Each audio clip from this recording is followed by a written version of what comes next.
Willow Creek, Indiana, in the summer of 2022, was a postcard of small-town America, where kids pedaled bikes down dusty roads and fireflies danced at dusk. The Turner house stood at the edge of town. Its white clapboard walls and wraparound porch glowing under the sun, its backyard spilling into a wild tangle of woods. Jake Turner, 10 years old, with a mop of brown hair and a grin that could charm anyone, was the heartbeat of that home. His dad, Tom, ran Willow Creek's only auto shop, his hands stained with grease. His laugh warm enough to make any customer feel like family. His mom, Clara, taught 3rd grade, her soft voice and quick smile turning their house into a haven.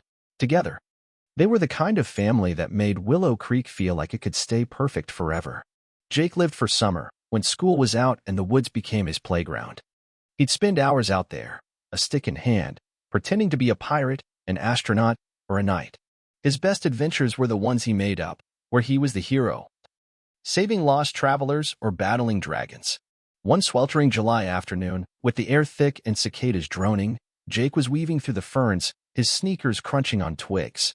He heard a sound, not the usual skitter of a squirrel, but a soft, pitiful whimper. His stick froze midair. Pushing through a curtain of vines, he found a baby monkey, no bigger than a loaf of bread, curled in a hollow log. Its fur was matted, its big brown eyes wide with fear, one tiny hand clutching a leaf like it was all it had left. Jake's breath caught. Monkeys didn't live in Indiana. "Hey, little guy," he whispered, kneeling slow, his heart thumping. The monkey chattered faintly, reaching out a trembling hand. Jake dropped his stick, his pirate dreams forgotten, and scooped the monkey up. It was warm against his chest, its fingers gripping his shirt like a lifeline. He bolted home, sneakers pounding the dirt path, his mind racing with one thought. "I have to save him. Mom. Dad." Jake burst through the screen door, the monkey clinging tight. Clara was in the kitchen, grading papers, her glasses slipping down her nose. Tom was in the living room, hunched over a carburetor, a country song humming from the radio. They both jumped, eyes wide as dinner plates. "Jake, what in the world?" Clara said, her pen clattering to the table, her chair scraping as she stood. "It's a monkey," Jake panted, holding the creature out like a prize. "I found him in the woods. He's all alone." Tom wiped his hands on a rag, stepping closer. "A monkey? In Willow Creek?" He squinted, like he thought Jake was pulling a fast one. "You sure that's not a raccoon or something?"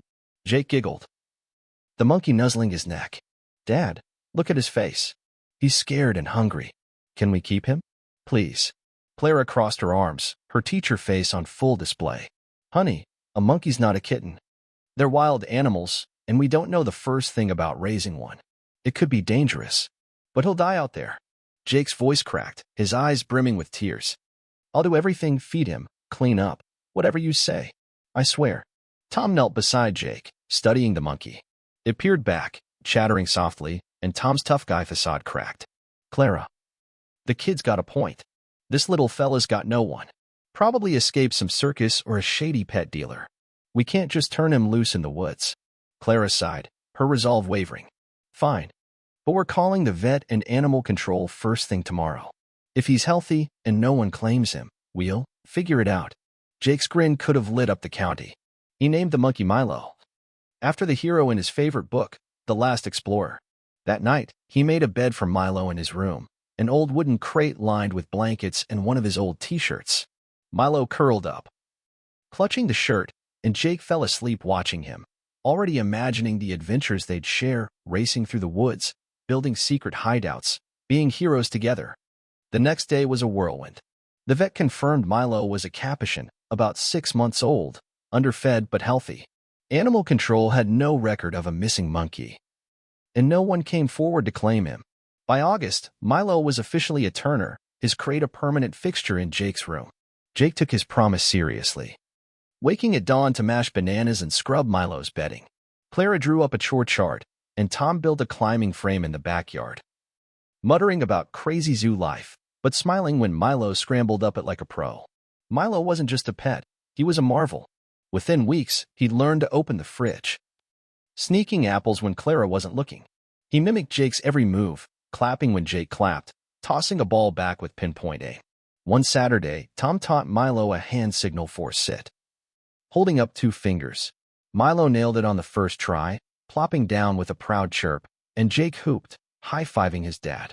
Clara snapped a photo, laughing as Milo stole a grape from the table. "This monkey's gonna run the house," she said, shaking her head. Jake and Milo were inseparable. They built forts in the backyard, stacking crates and draping old sheets into castles. They raced through the sprinkler, Milo screeching with joy, shaking water from his fur like a tiny hurricane. Clara started calling them the Trouble Twins, her camera roll filling with shots of their antics, Jake pushing Milo on a tire swing, Milo balancing a stick on his nose like a circus star. Tom, who'd been the holdout, fell hard for Milo. He'd slip him bits of pancake at breakfast, chuckling when Milo stuffed them in his cheeks like a chipmunk. "This guy's gonna outsmart us all," Tom said one evening, watching Jake and Milo wrestle in the grass under a pink sunset. Clara nodded, her eyes soft. He's family now. The neighborhood loved Milo, too. Kids would stop by to watch him play, giggling when he did tricks like spinning a hula hoop.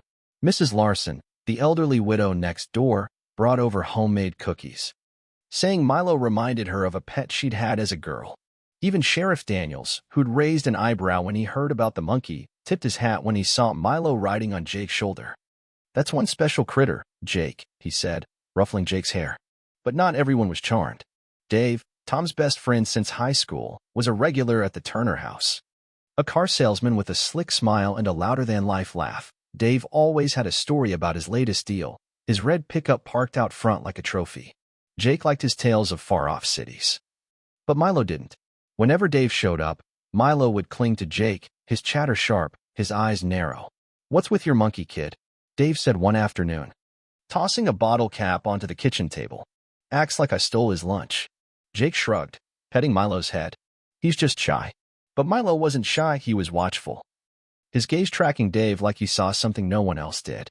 Dave had been around more lately, helping at Tom's garage, always with a beer in hand or a joke on his lips. He'd been struggling since his divorce, Tom said, and needed a friend. Clara wasn't convinced. "He's reckless," she muttered one night, washing dishes as Dave's truck peeled out of their driveway. "Gravel flying. Drives like he's racing the devil." Tom waved it off, drying a plate. "He's just blowing off steam, Clara. Been my buddy since we were kids. He's solid." That trust would cost them everything. One Friday in late August, Dave swung by, honking his horn loud enough to startle Milo, who dropped the apple he was eating. Dave leaned out his window, grinning. "Tom, let's hit Mike's barbecue in Millville. Ribs, beers, the works.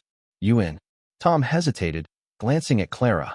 She nodded, though her lips were tight. "Just don't stay out too late," she said, kissing his cheek. Tom grabbed his jacket, ruffling Jake's hair as he headed out. "Be good, champ," he said, scratching Milo's head. "Don't let this guy eat all the cookies. Promise." Jake called, waving from the porch, Milo perched on his shoulder.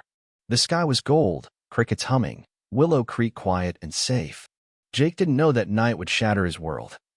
That the man his dad trusted most was about to betray him in a way that would break their family apart. Milo knew something, though, as the truck's taillights faded down the road. He clutched the toy car Jake had given him, a red pickup, just like Dave's. He held it tight, his eyes fixed on the horizon, like he was trying to warn Jake of the storm that was coming. A storm no one else could see. The barbecue in Millville was loud, smoky, and packed with folks Tom hadn't seen in years. Ribs sizzled on the grill, country music blared from a portable speaker, and beers flowed like water. Tom leaned against a picnic table, nursing a bottle, laughing as his old high school buddy Mike told a story about a botched fishing trip. Dave was in his element, working the crowd. His red polo shirt bright under the string lights, his laugh cutting through the noise. He'd had 3 beers, maybe 4, by the time Tom checked his watch. It was pushing 9. And Clara's voice echoed in his head, "Don't stay out too late."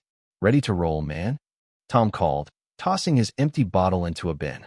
Dave was halfway through his story, gesturing wildly, a fresh beer in hand. He waved Tom off, grinning. "Chill, Turner. Night's young. One more round." Tom hesitated. Dave had driven them in his red pickup.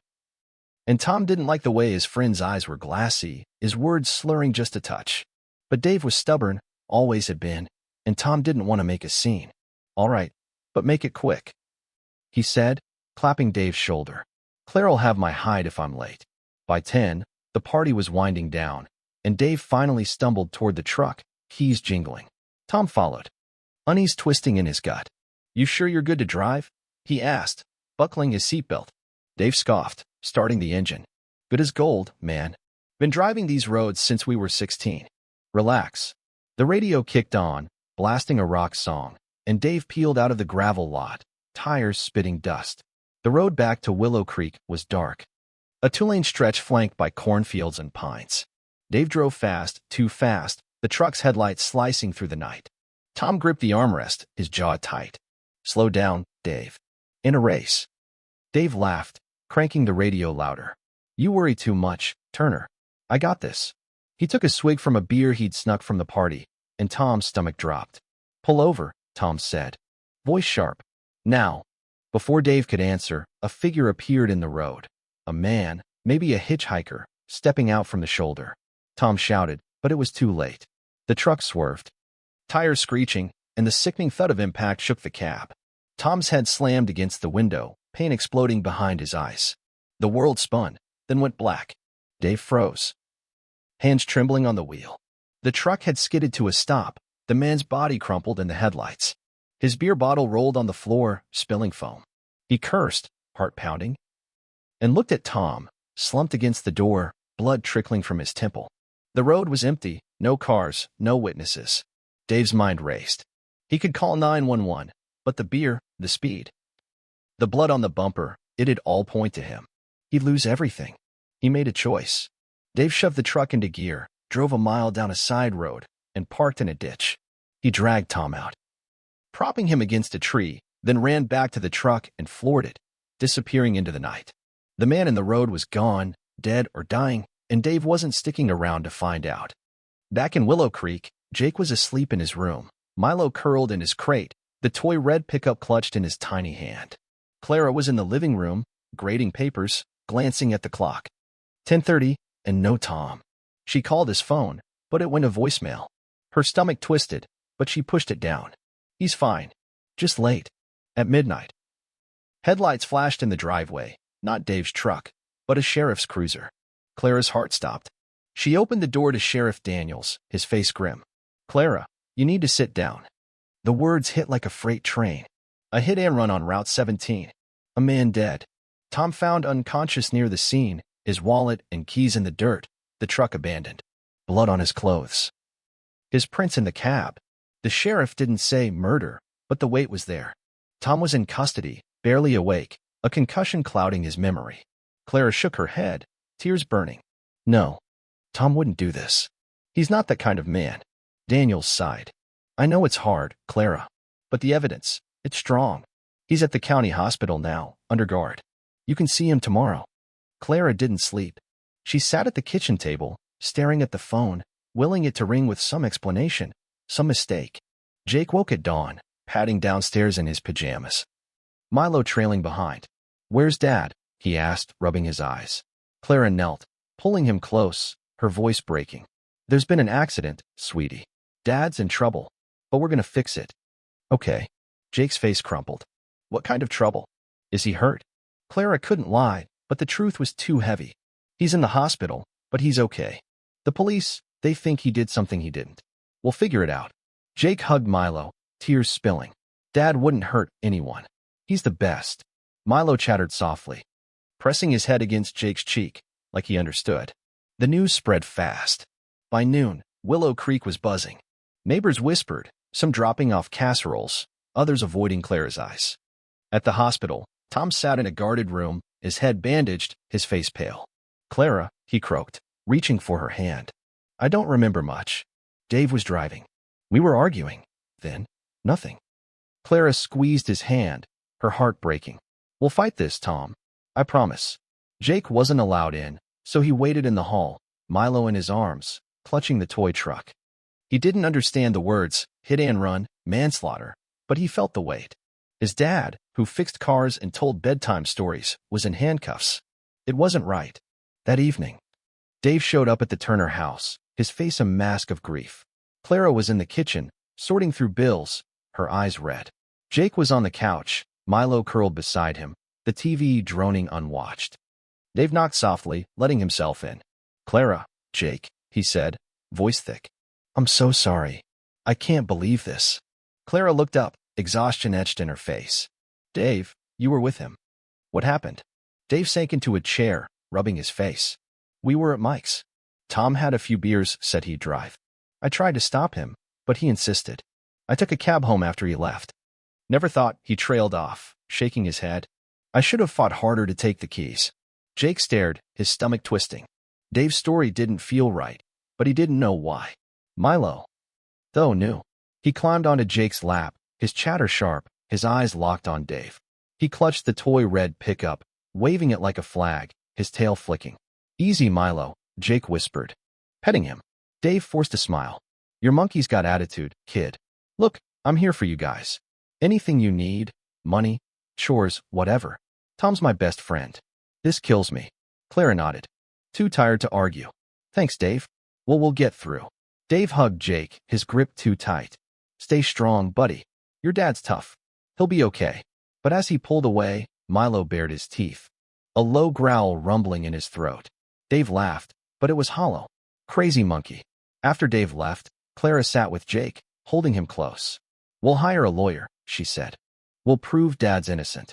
But her voice shook, and Jake saw the fear in her eyes. In his room that night, Jake lay awake, Milo curled beside him. The toy truck sat on his nightstand, its red paint glinting in the moonlight. Milo reached for it, chattering softly, like he was trying to tell Jake something. Jake hugged him, tears soaking his pillow. Dad didn't do it, Milo. He whispered. I know he didn't. Milo pressed his head against Jake's, his eyes bright, like he was promising to help. Somewhere in that little monkey's mind, the truth was taking root, waiting for the right moment to break free. Fall came to Willow Creek like a heavy blanket, the leaves turning gold and red, the air crisp with the promise of change. But for the Turner family, change had already come, and it wasn't kind. Tom was gone, locked away in the county jail, awaiting trial for a crime he didn't commit. The house felt emptier without his booming laugh, his greasy fingerprints on the fridge handle. Clara threw herself into work, teaching by day, meeting with lawyers by night, her eyes ringed with exhaustion. Jake, now 11, carried a weight no kid should, his smile dimmed, his heart bruised. Milo, the Capuchin monkey, was the one constant, his chatter and tricks a flicker of light in their darkening world. School was rough. Kids whispered behind Jake's back, calling him the murderer's son. Some were cruel, others just awkward, not knowing what to say. Jake kept his head down, his backpack heavy with books he barely read. He'd rush home to Milo, who'd greet him with a leap and a chirp, climbing onto his shoulder like a furry shield. In the backyard, they'd escape, building forts from old pallets, tossing a frisbee, or just sitting under the oak tree, Jake talking, Milo listening. Dad's coming home, right? Jake would say, his voice small. Milo would tilt his head, chattering softly, like he was saying, I'm with you, buddy. Clara fought hard for Tom. She hired a lawyer, Mr. Grayson, a gruff man with a cheap suit but a sharp mind. He warned her the case was tough, Tom's fingerprints in the truck, his blood at the scene, no clear memory to counter the evidence. We need something solid, Grayson said, tapping his pen. A witness, a camera, anything. Clara nodded. But her savings were dwindling, and the mortgage loomed. She started tutoring after school, her evenings a blur of lesson plans and legal papers. She hid her fear from Jake, but he saw it in her tight smiles, her late-night pacing. Milo was changing, too. He wasn't the tiny monkey Jake had found in the woods. At a year old, he was bigger, his fur sleek, his movements sharp. His intelligence was uncanny. Jake taught him tricks, not just sit or fetch, but complex ones. Milo could stack blocks into towers, sort colored rings by size, even mimic Jake's whistle. One rainy afternoon, Jake showed Milo a toy set, a red pickup truck, a plastic figure, a tiny tree. This is Dad's story, Jake said, moving the truck. He didn't hurt anyone. Milo watched, then pushed the truck himself, chattering, like he was trying to understand. Jake laughed, but there was an ache in it. You get it, don't you? Dave kept coming around, playing the loyal friend. He'd bring groceries, mow the lawn, or drop off cash, saying, Tom would want me to look out for you. Clara thanked him, but her eyes were wary. Dave's visits always left a chill, his smiles too wide, his stories too polished. Jake didn't trust him either, though he couldn't pinpoint why. Milo, though, was clear. He'd growl when Dave walked in, his tail stiff, his eyes like lasers. "That monkey's got issues," Dave would joke, but he'd step back, keeping his distance. One chilly October evening, 6 months after the accident, Dave showed up unannounced, a six-pack of beer under his arm.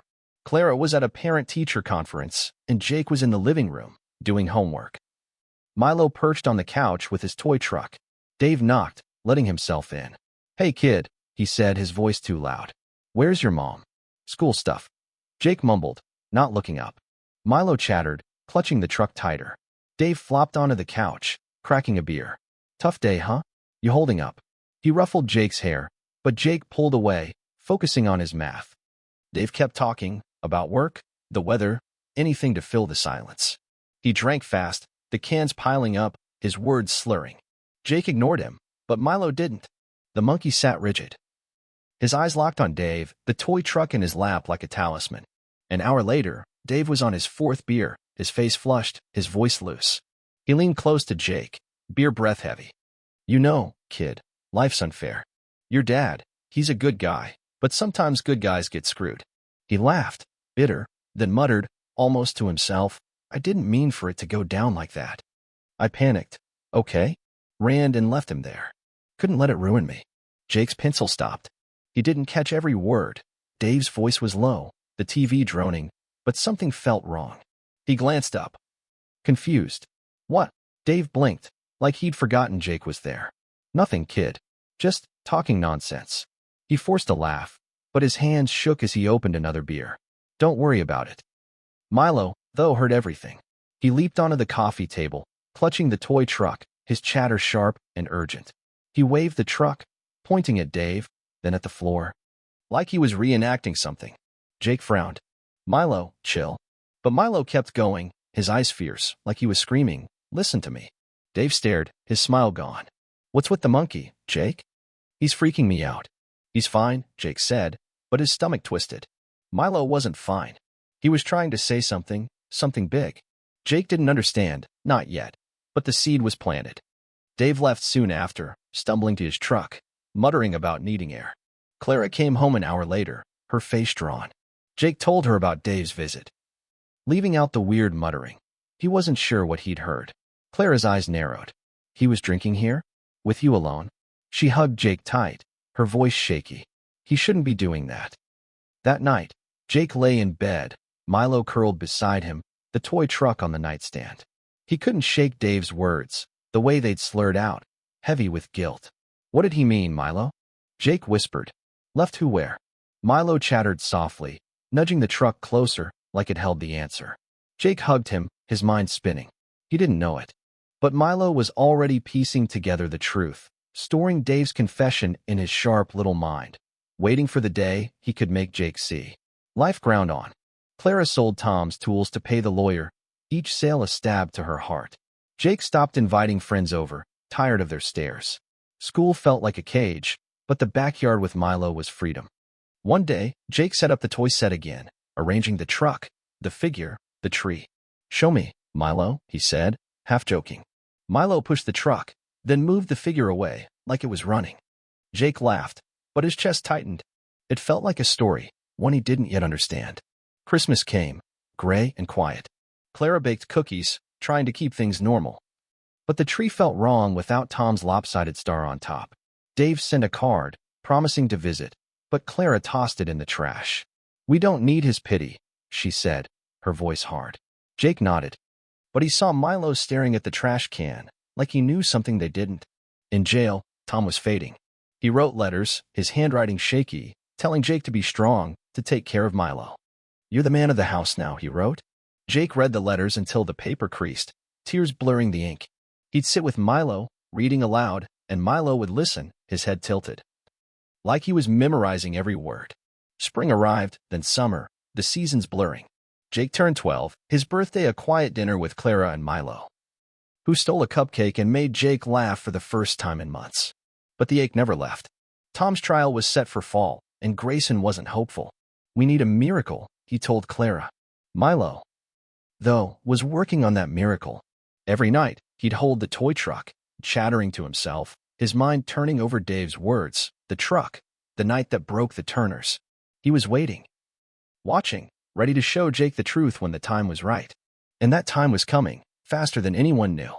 3 years had passed since that awful night on Route 17, and Willow Creek had moved on, its gossip fading like old newsprint. But for the Turner family, time hadn't healed much. Tom was still in prison, serving a 7-year sentence for manslaughter after a trial that felt like a punch to the gut. Clara had aged a decade in those years, her hair streaked with gray, her smile rare. She worked 2 jobs now, teaching and waitressing at the diner, every dollar going to bills or Tom's appeals. Jake was 13, taller, quieter, his boyish grin replaced by a guarded look.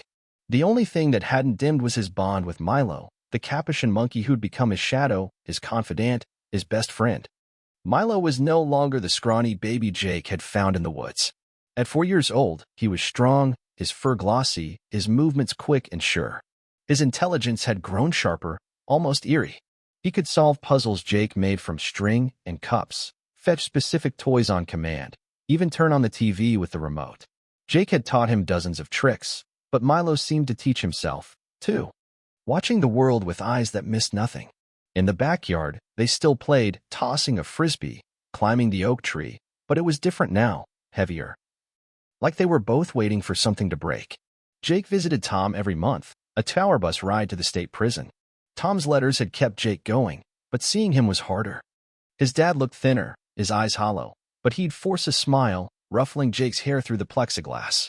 "How's Milo?" he'd ask, and Jake would ramble about the monkey's latest antics, trying to make Tom laugh. "That monkey's smarter than me," Tom said once, his voice cracking. "Take care of him, Jake.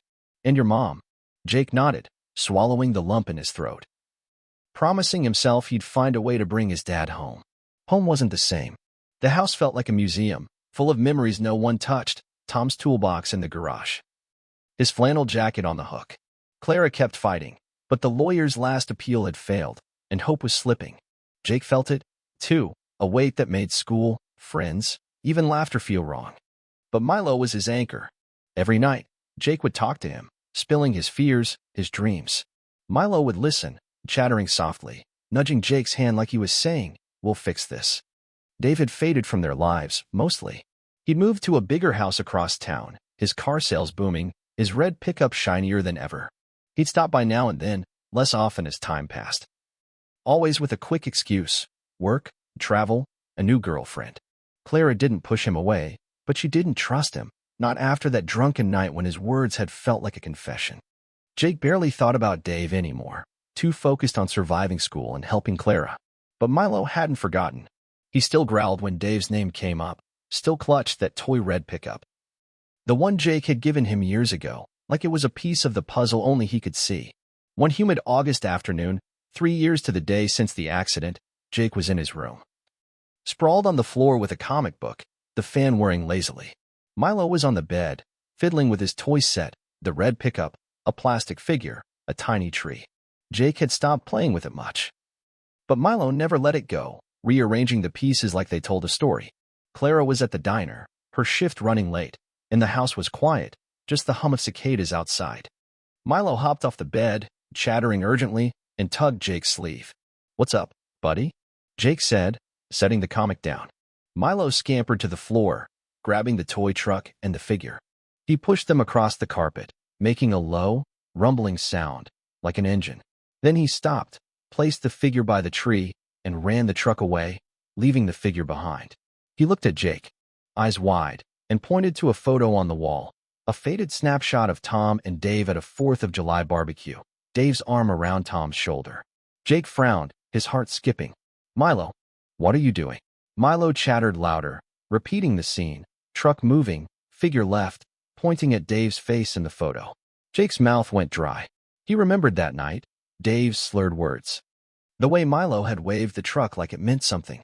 "Left him there," Dave had said. Jake hadn't understood then, but now, watching Milo, it clicked. "You're saying Dave did it?" Jake whispered, his voice trembling. Milo chirped, nudging the truck closer, like he was nodding. Jake's mind raced. The accident, Tom's confusion, Dave's story about Tom driving, it never added up. But Jake had been too young, too broken to question it. Now, Milo was showing him the truth, piecing together a night Jake had only half heard. Jake grabbed the photo, staring at Dave's smile, his stomach churning. He ran to the kitchen, Milo trailing, and found Clara's old address book. He flipped to Dave's name, his hand shaking. "Mom needs to know," he said, more to himself than Milo. He called Clara at the diner, his words tumbling out. "Mom, it's about Dad. Milo, he showed me something. I think Dave was the one driving that night." Clara's voice was sharp, tired. "Jake, slow down. What are you talking about?" He told her everything, Milo's reenactment, Dave's drunken muttering years ago, the way it all fit. Clara went quiet, then said, "I'm coming home. Don't do anything until I get there."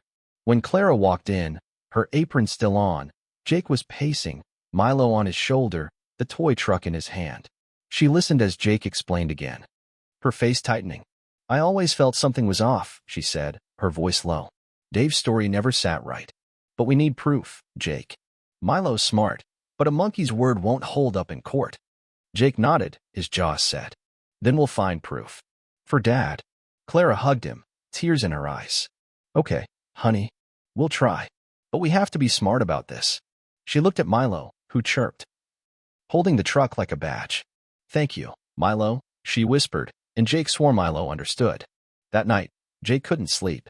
He sat on his bed, Milo curled beside him, the photo of Dave and Tom on his lap. He remembered Dave's visits, his fake tears, the way he'd acted like Tom's brother while letting him rot in prison. Anger burned in Jake's chest, but so did hope. Milo had given him a clue, a spark, and he wasn't letting it die. The next morning, Clara called Mr. Grayson, the lawyer, and told him about Milo's reenactment and Dave's slip. Grayson was skeptical but intrigued. "If we can find evidence, camera footage, a witness, anything, it could reopen the case," he said. "Start with Dave. Get him talking, but don't spook him." Clara nodded, her resolve hardening. She looked at Jake, who was feeding Milo a banana, the toy truck on the table. "We're doing this together," she said. "For your dad."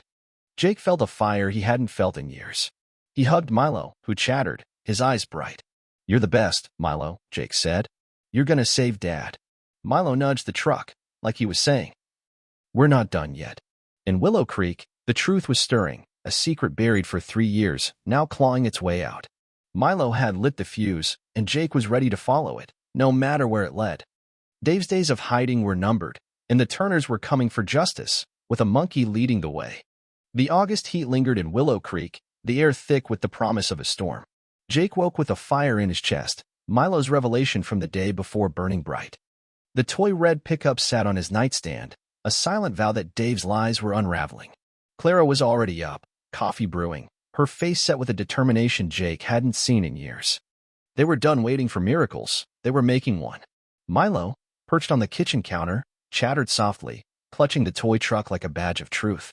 Today, they'd start the fight to bring Tom home. Clara called Mr. Grayson, the lawyer, before breakfast, her voice steady as she recounted Milo's reenactment and Dave's drunken slip 3 years ago. Grayson's skepticism crackled through the phone. "A monkey's testimony won't sway a judge, Clara. But if Dave said something incriminating, we can work with that. We need hard evidence, cameras, witnesses, anything to contradict his story." He paused, then added, "Get him talking. If he slips again, record it. But be careful. He's not dumb."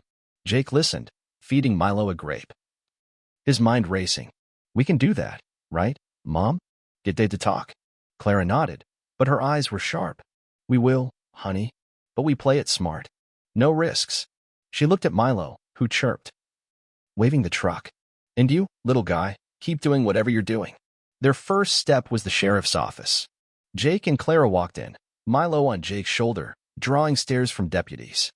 Sheriff Daniels, who'd known Tom forever, leaned back in his chair, listening as Clara explained Milo's reenactment and Dave's suspicious words. "That's a stretch, Clara," Daniels said, scratching his chin. "But Tom's case never sat right with me. Dave's story was too clean, and Tom's memory loss didn't help. I'll dig into it, check old traffic cams, talk to folks near Route 17 that night." Jake piped up, his voice firm. "Milo's not making it up. He knows what Dave did." Milo chattered, pointing the toy truck at Daniels. And the sheriff chuckled despite himself. "All right, kid. Your monkey's got my attention. I'll call you if we find anything." Back home, Clara and Jake planned their move. Grayson had suggested inviting Dave over, acting normal, and steering the conversation to the accident. Clara was nervous. Dave hadn't been to the house in months, but Jake was all in. "He'll come," Jake said, petting Milo. "He thinks he's safe." Clara made the call, her voice warm but calculated.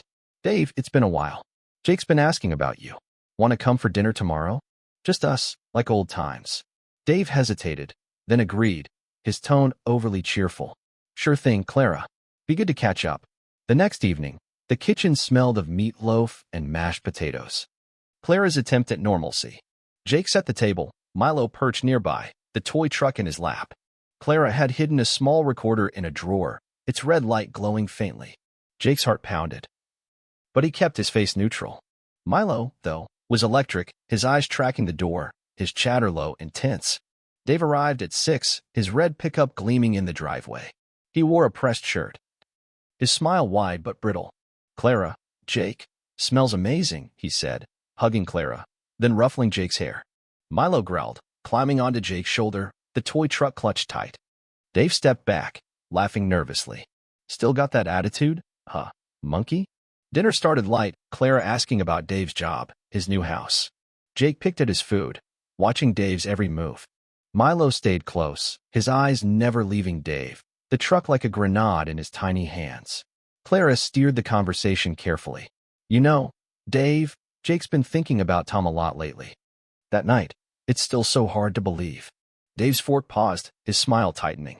"Yeah, it's rough. Tom is a good guy. Just a bad night, you know." Jake couldn't hold back.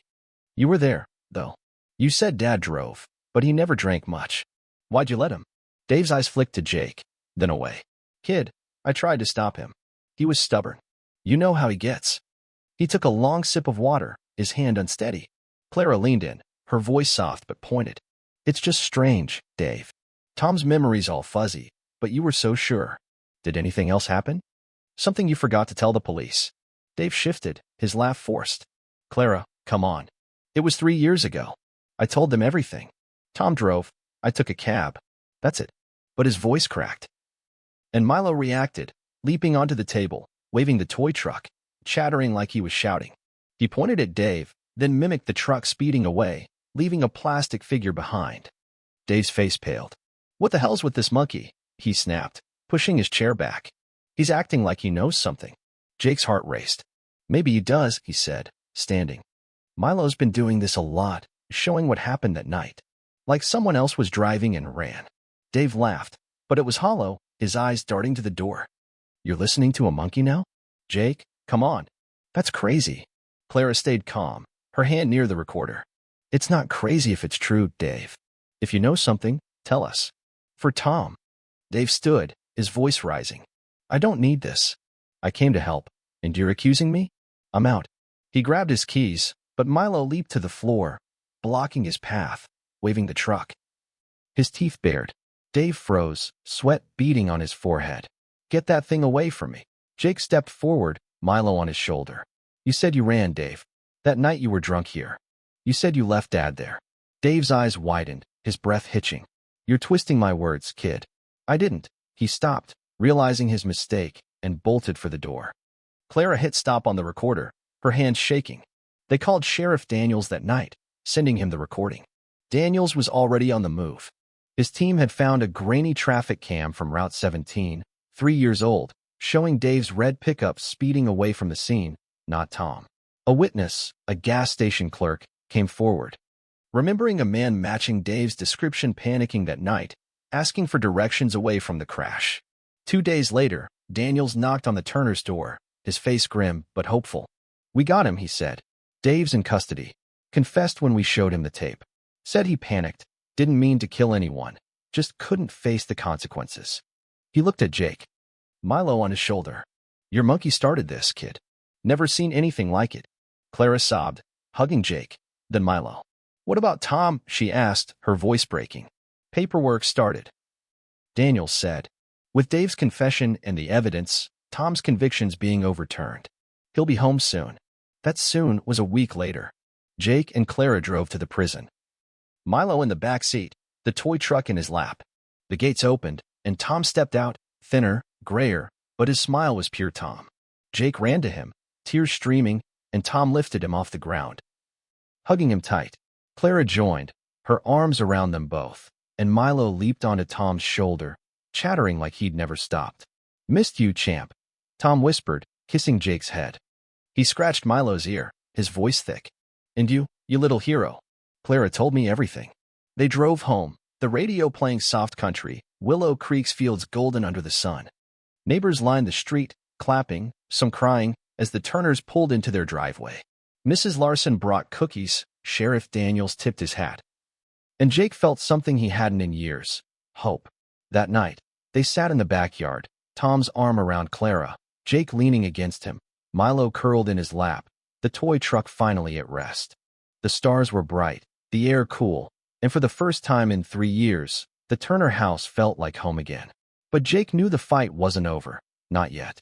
There was healing to do, and Milo, the monkey who'd saved them, would be there for every step. The September sun hung low over Willow Creek, painting the Turner house in shades of gold. For the first time in 3 years, the air felt light, like the town itself was exhaling. Tom was home. His boots back on the porch, his laugh echoing through the kitchen. Clara's smile was real again, her eyes bright as she cooked breakfast, the smell of bacon filling the house. Jake, now 13, felt his heart settle, the ache of the past years softening, though not gone. And Milo, the Capuchin monkey who'd turned their world right side up, was the glue holding it all together. His chatter a melody of victory. The toy red pickup, once a symbol of betrayal, sat on a shelf in Jake's room, a quiet reminder of the truth they'd fought for. The first week after Tom's release was a whirlwind. Neighbors streamed in, bringing pies, casseroles, and stories of Tom's kindness, how he'd fixed their cars for free, coach Little League. Then the guy everyone counted on. Mrs. Larson, the widow next door, hugged Tom so tight Jake thought she'd never let go. "Knew you were innocent," she said, wiping her eyes. Sheriff Daniels stopped by, tipping his hat to Milo, who chirped proudly from Jake's shoulder. "That monkey's a legend," he said, and Jake grinned, petting Milo's head. Willow Creek had rallied around the Turners, and it felt like coming home in a way Jake hadn't expected. Tom was different, though. Prison had carved lines into his face, made his hands tremble when he thought no one was watching.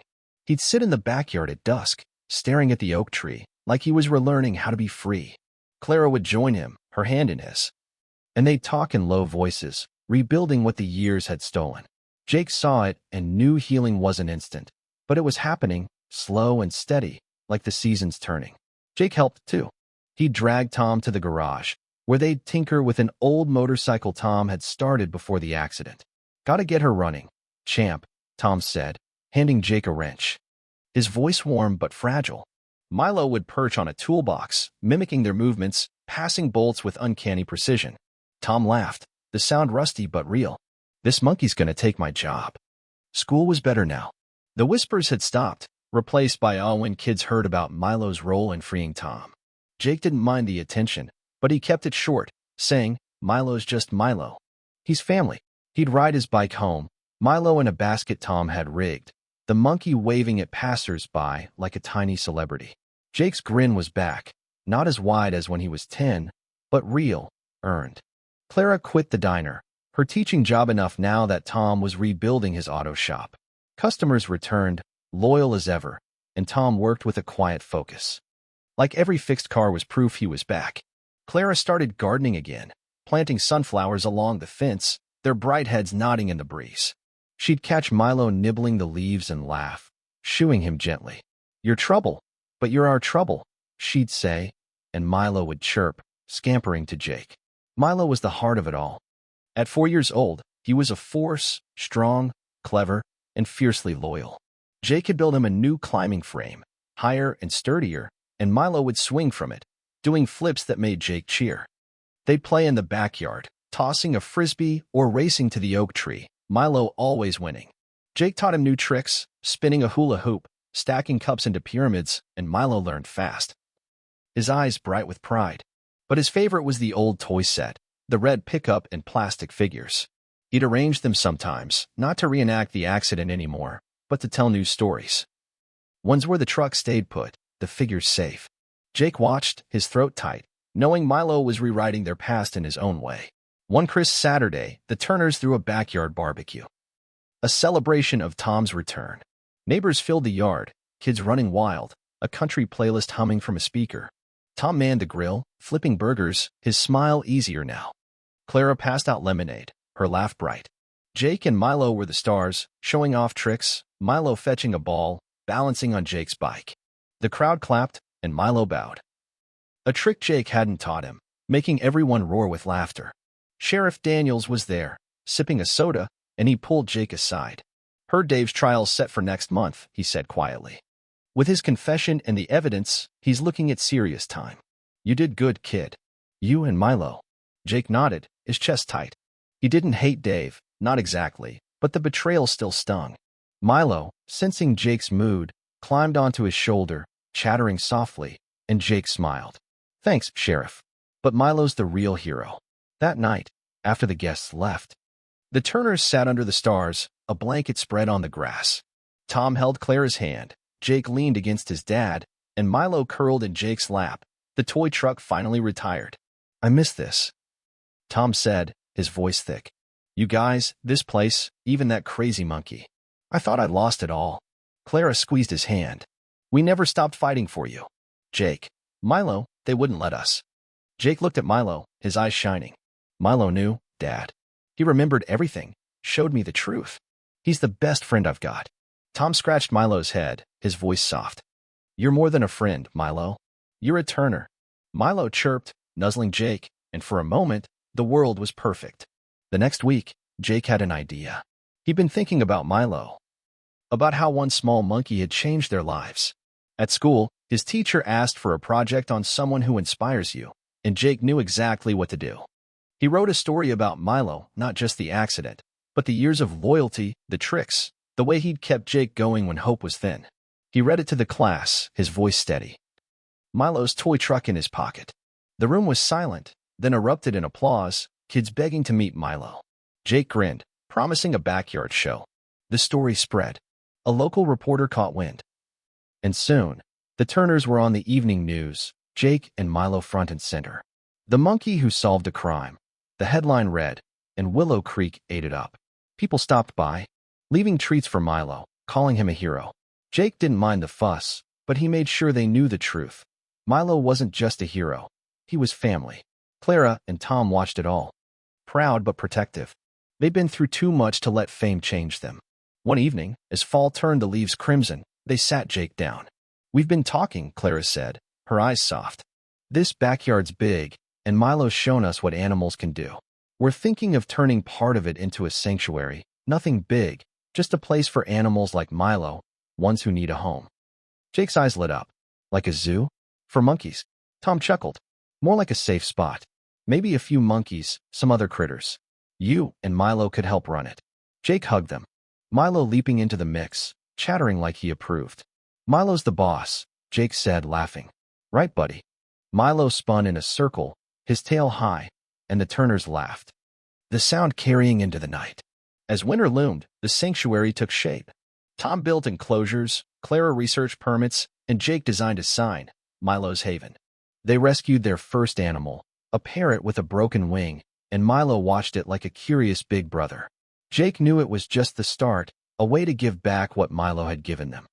On a clear December evening, Jake and Milo sat on the hill behind the house, the sanctuary's first fence glinting below. The stars were bright, the air cold, and Jake felt whole. Like the pieces of his life had finally clicked. He hugged Milo, the monkey's warmth steady against him. "You saved us, Milo," he whispered. "You're my best friend, always." Milo chattered, nudging Jake's cheek, his eyes shining like he understood. The toy truck was gone, its job done, but Milo's story wasn't. He brought a family back together, turned pain into hope. And in Willow Creek, that was a legacy that would last forever.